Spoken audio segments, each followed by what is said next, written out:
So we are still holding one of those top 3 spaces in the league. We're playing 2 of the teams that are chasing us down, and our form is starting to ease off a little bit. So we want to put that right and get a pair of wins today.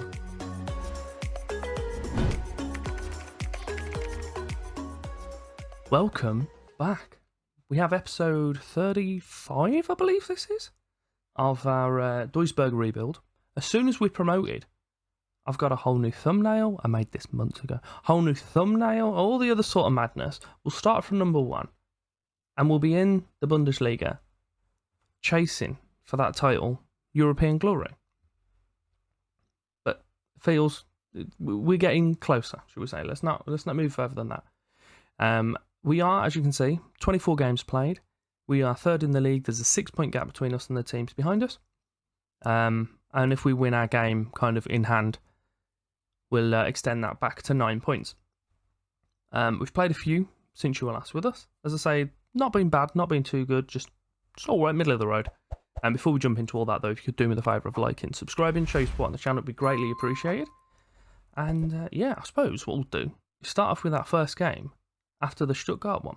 It was on this game, a 6-2 win against Jan Regensburg, when I was like, this is it. Title's ours. We're going to batter everyone. Cup's behind us. Don't need to worry about it. Aquino's got himself another hat-trick. Mavondo came off the bench really late, scored a brace. Wonderful. 6-2. Happy days. Quickly back to earth with a 3-0 loss against Kaiserslautern.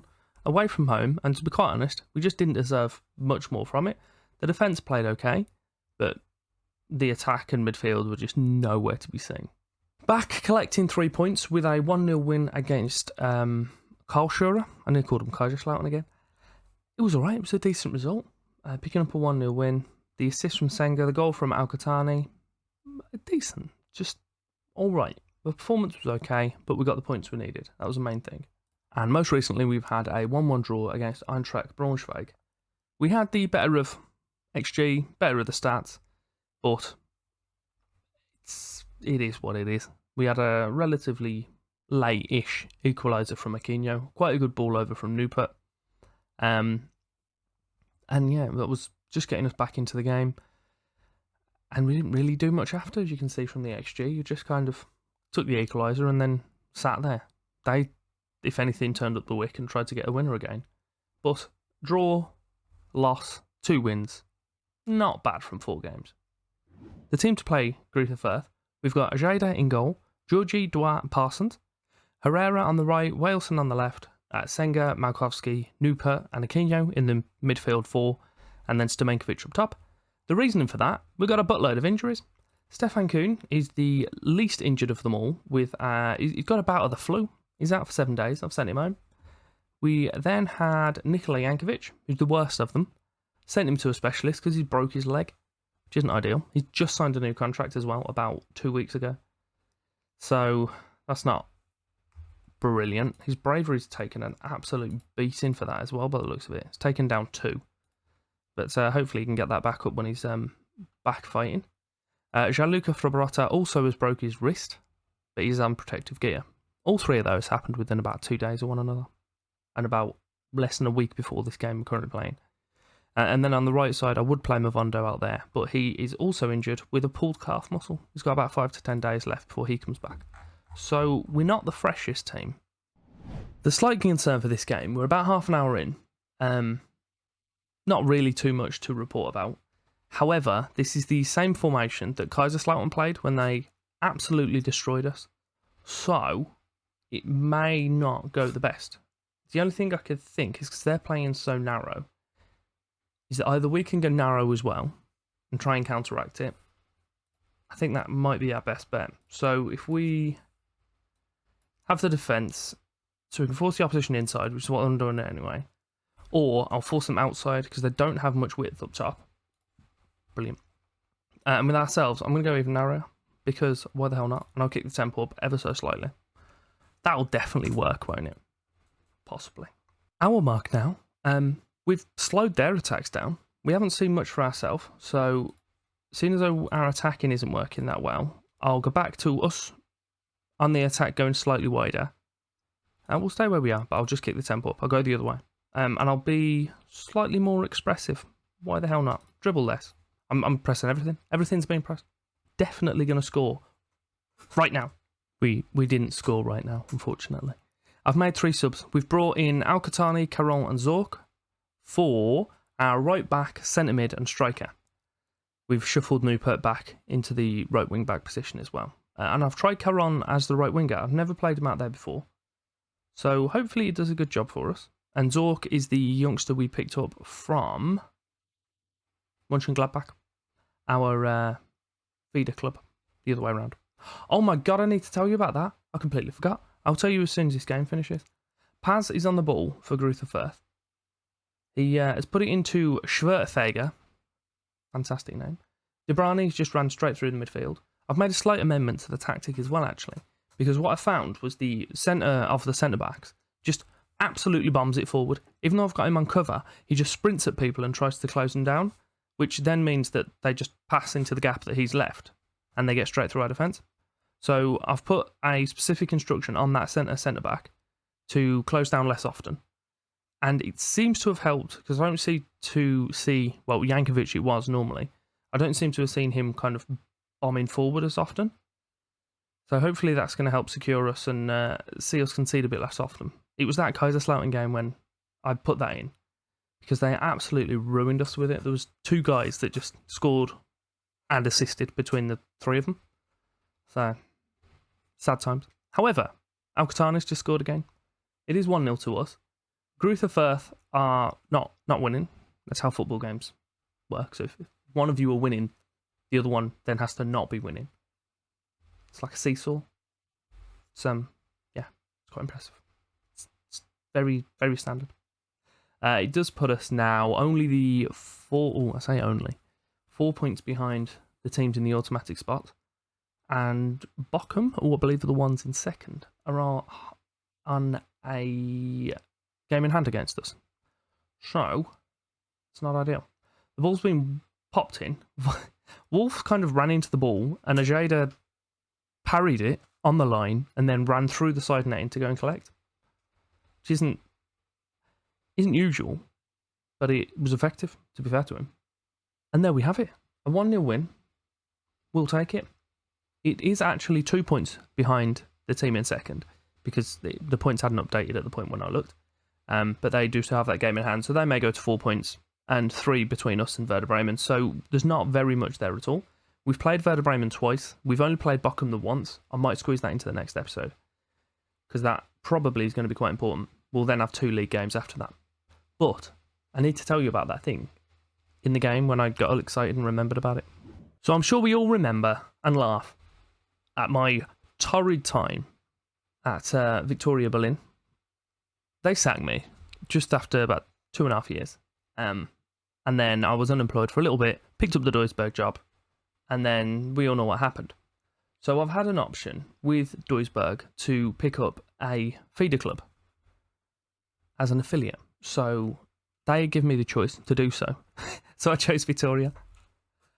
It made me feel better, at least. So they couldn't stick with me, got rid of me. I've gone on to bigger and better things, and now I'm like, you know what? I feel sorry for you. Here, have some of my crap players. Sorry, promising youngsters. 2 pieces of business. Eintracht Frankfurt have just offered me a job, an interview. So I'm going to tell them to get in the bin. And Bochum won their game, unfortunately. So yeah, 3 points and 5 points between ourselves and second and first. I hadn't mentioned before, Diego Aquino. I have mentioned that he's very good. Big fan. We all know. But if we look at the top scorers, he's got 8 points, 8 goals clear on second place. He's a winger. Doesn't even play up front. The man's stupid. Turns out I've been an absolute muppet, and I forgot to come back and unpause for the lineups, etc. As you can see, we're already 1-0 down. I am going to show it you just because it was quite a good goal, to be fair, from them. Nice little set-piece routine. Zimlin knocks it out to Papadopoulos. He knocks it back then to the free-kick taker, and he just batters it into the net. Horrendous marking from us, but the set-piece from them was quite good. There's 40 minutes on the clock now. We've managed to field a okay team. We've got 4 new players in. We've got Koch playing in the centre of well, the centre back. I've got Bravo out on the right because who had played on the right, Herrera, picked up a knock in the previous game. Malray is covering in the centre midfield slot. And then we've started Alcatani instead of Stamenkovic, I believe we started last time. I forgot already. It's half time. We haven't had a shot on target. Ajeda has a goal kick for us. Puts it out to Bravo on that right side. I'm needing to buy some more cover. Be it right wing back, right wing, left wing back. There's quite a few at left wing actually, to be fair. Left wing back. And there's a little tiny bit of cover for Aquino in the shape of Malray. But I'd rather not have someone too good because I want to play Aquino every single minute he can play. So if I get two guys out there that are very good, the second one's going to be sulking, and I don't need that in my life. Koch plays it short to Dwa, straight through the middle, to Newport, out wide, for, no, okay, Carroll, Alcatani, back into Newport, oh, and he rattles off the under crossbar. There's 18 minutes left. I thought the attack was going to continue, I was wrong. Parsons back to the goalkeeper and he batters it out to Jose on the left side. Malray, Aquino. We've looked a little bit better now. I've taken off dribble less. So we're still on be expressive, but we're not dribbling less. Alcatani pulls out a decent save from the goalkeeper and a corner for us, which I expect we'll see nothing from. But Aquino, I believe, is the guy. No, Malray puts it in for us. Short to Newport. Back into Malray. He's made his way into the area. Oh, and a shot just wide. So going into the last 10, we've made 3 subs. We've brought on Romanenko, Reze and Stamenkovic for 3 players who have left. Aquino's come off. We've moved Malray forward. Bravo has come off and we've moved Newport back. And the strikers came off. Straight swap with Stamenkovic. So Meunier puts it in. Newport gets the head away, but we're not going to pick up that loose ball. I don't think that's Thomas Meunier, but it very well may be. I've just realised how far into this game I am. It's not going to be Thomas Meunier. It just happens to be someone else that plays at right back as number 2 with the same name as him. Malray just loses possession. Just kicks it in front of him. Just loses possession. He's not the same player as Aquino. Just in case you were unaware. Definitely not the same calibre.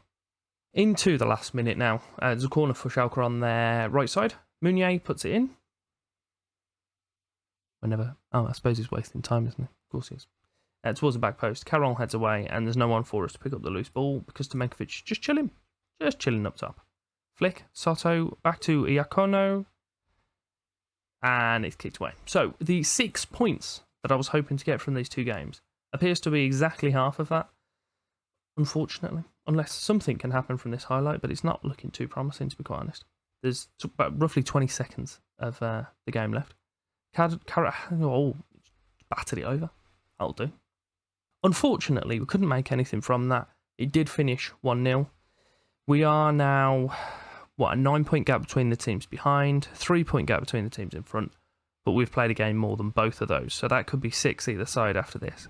So as I said, we'll look at returning for the game against Bochum, and then we'll probably come back for Nuremberg, St. Pauli and Nuremberg maybe.